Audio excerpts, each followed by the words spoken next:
Hey friends, welcome to our Midweek Moment. Pastor Nicole here. This weekend we wrapped up our Encanto sermon series where we've been looking at spiritual gifts and how Encanto helps us think about spiritual gifts. And we looked at the townspeople this week. We talked about how they all came together to help this family who had lost their magical powers rebuild their home. Now, I love this part of the movie. I said in the sermon on Sunday, it makes me weepy every time to see all of those people coming together to do something good and to accomplish something wonderful together. I've been thinking a lot about unity in the church, or maybe I should say disunity in the church. It seems like as our country becomes what feels to me more and more divided every day, that we see that happening in the church, which really is just a microcosm of our society, right? Even though it shouldn't be, it does tend to be. And I've just been thinking about how as political parties seem to be shifting people further apart from one another, and that divide continues to just become greater and greater, and it feels like nothing is going to be able to bridge it. That what we learned from Paul this week in the book of Ephesians, chapter 4, about how there is no more Jew or Greek and that God came to bring us all together. He talks about unity so much in his letters. If you read through the letters of Paul, he's always talking about unity in the church. And, you know, the interesting thing is, like, these are new, like, little baby churches. These are just churches that are just starting to be the church, and they're already having issues with unity. So it's probably not so surprising that some 2,000 years plus later, we're still having issues of unity in the church. But what I want us to think about is how when we can put aside our differences and rally around a cause, how amazing it can be, and how all of us together, all of us bringing our gifts together, can really make a difference. And so sometimes I think when we see all this disunity in our life, whether we see it on Facebook and we see people that believe different things than us, and we see even our friends and our family that just have such different ideals than we do, and it can be really, that can feel kind of disheartening. I think it's important to remember that God calls us to bridge that gap with love.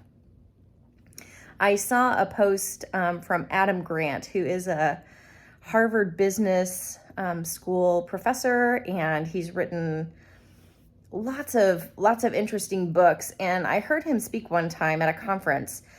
So I saw something that he posted the other day that said, when you see people who disagree with you, you do yourself a disservice when you unfriend or unfollow them.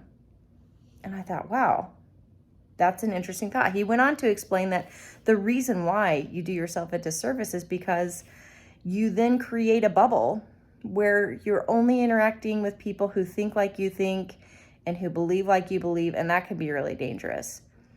He also said that sometimes hearing other people's opinions helps you to better inform your own opinion, which is true, right?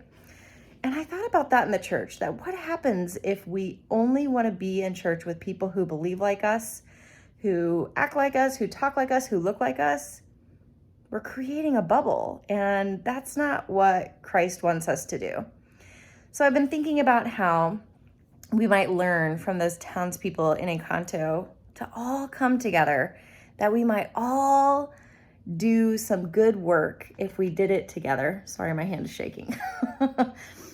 And how if we can put aside our differences, and instead of looking at our differences as something that keeps us apart, that maybe it's something that makes us more whole.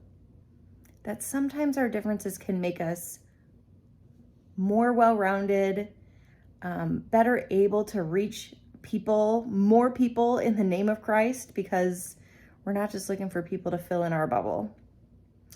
So I just wanted to share that. I know that there's a lot of division right now. It seems like every day a news story comes out and people just like flare up with disgust, or frustration or anger about whatever is going on this side and on that side. Like, it doesn't really matter, right? On all sides.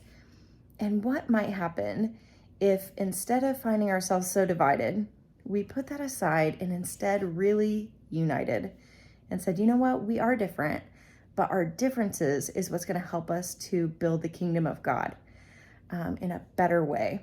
So just some food for thought this week. I'm going to spend some time maybe reading through the letters of Paul and being reminded of the importance of unity in the church and unity among just people in my life, friends, acquaintances, even family that maybe believe a little differently than I do, but that we can still work together to bring about good in the world. So I hope maybe that will be an inspiration to you as well to do the same. And we'll see you all next week. Hope you have a good one. Bye.